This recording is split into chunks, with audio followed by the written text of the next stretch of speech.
Now, can you teach an old dog new tricks, or is experience better than youth? Now, I'm going to answer those two questions in today's YouTube based on my own experience.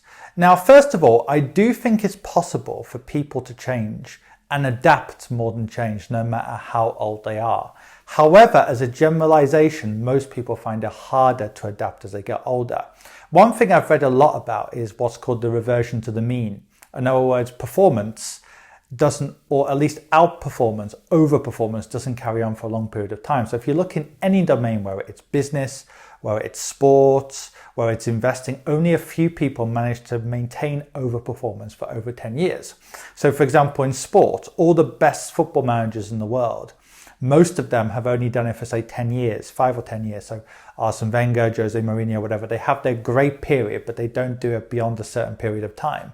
Whereas one of the reasons why Sir Alex Ferguson is so well respected is he's done it for a long period of time. Same with investing. Many people know that Peter Lynch and many other investors have actually beaten Buffett over say 5 or 10 year periods, but over a very long period of time, Buffett has had that longevity, and the same in any domain. So what I would say is only a few people can adapt themselves. So going back to the sport analogy, Sir Alex Ferguson, one of the reasons he was able to adapt himself over 26, 27 years is even though he stayed in the job long term, he always got in number twos that were different. So for example, Carlos Queiroz, and many others. So he always tried to change and rotate his back office. So he always had new ideas in his head. He was always looking at things like sports science. He was always adapting his approach. But most people struggle to do that as they get older. I mean, Buffett's another great example in investing. He adapts himself. But again, most people above 70 aren't like that. And I've noticed a commonality, and that's that it's hard to teach an old dog new tricks, but it's even harder to teach a previously successful dog new tricks. In other words, if you've had someone who was a great performer in the 80s, 90s, 2000s or whatever in business, telling them to change their approach is much harder than someone who's never succeeded.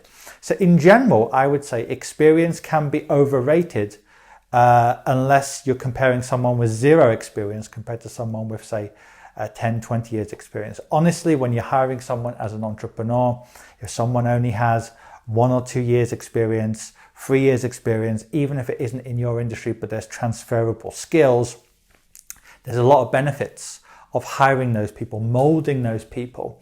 That's one of the reasons why there's a lot of demand, I think, for people who are graduates but have had 2 or 3 years experience, people who are 24, 25, 26. They've had that bit of experience.